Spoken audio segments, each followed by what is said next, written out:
तर आताची ही दृश्य आपण विधान भवनाच्या परिसरामधली बघतो आहोत। अर्थसंकल्पीय अधिवेशन सुरू आहे आणि आज राज्याचा अर्थसंकल्प मुख्यमंत्री देवेंद्र फडणवीस हे सादर करतील।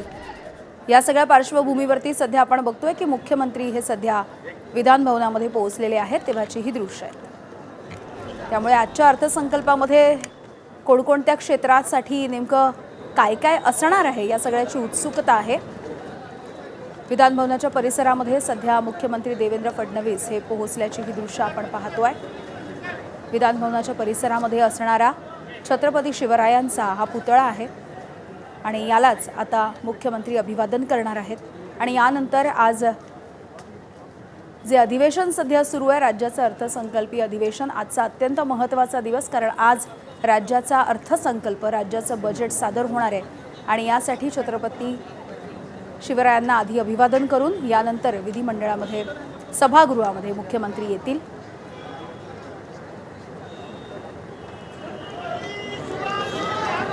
अभिषेक मुठाळ आमचे प्रतिनिधी आपल्याला अधिकची माहिती देत आहेत। अभिषेक,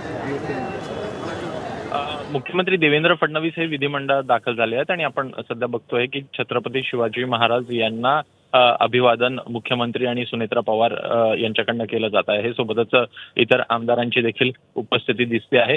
एकूण हा पहिला अर्थसंकल्प म्हणावा लागणार आहे। दिवंगत उपमुख्यमंत्री अजित पवार यांच्या निधनानंतर मुख्यमंत्री आणि अर्थमंत्री असलेले देवेंद्र फडणवीस हे आपल्याला अर्थसंकल्प सादर करताना दिसतील।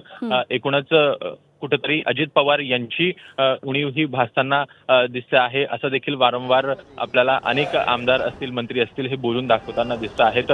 एकूणच अर्थसंकल्प पाहायचा तर अनेक प्रकारे तो अजित पवार यांच्या हाताखालून गेलेला आहे, अशी देखील एकूण भूमिका ही मुख्यमंत्री देवेंद्र फडणवीस यांच्याकडनं मांडल्याचं आपल्याला दिसलेलं होतं आणि तेच काम पुढे नेण्याचं काम हे मुख्यमंत्री आपल्याला करताना पाहायला मिळतात। एकूणच दुपारी 2 वाजता अर्थसंकल्प सादर होताना दिसेल आणि नेमकं काय मागण्या ह्या पूर्ण होत आहेत सरकारकडनं सर्वसामान्यांच्या, हे बघणं देखील महत्त्वाचं असेल।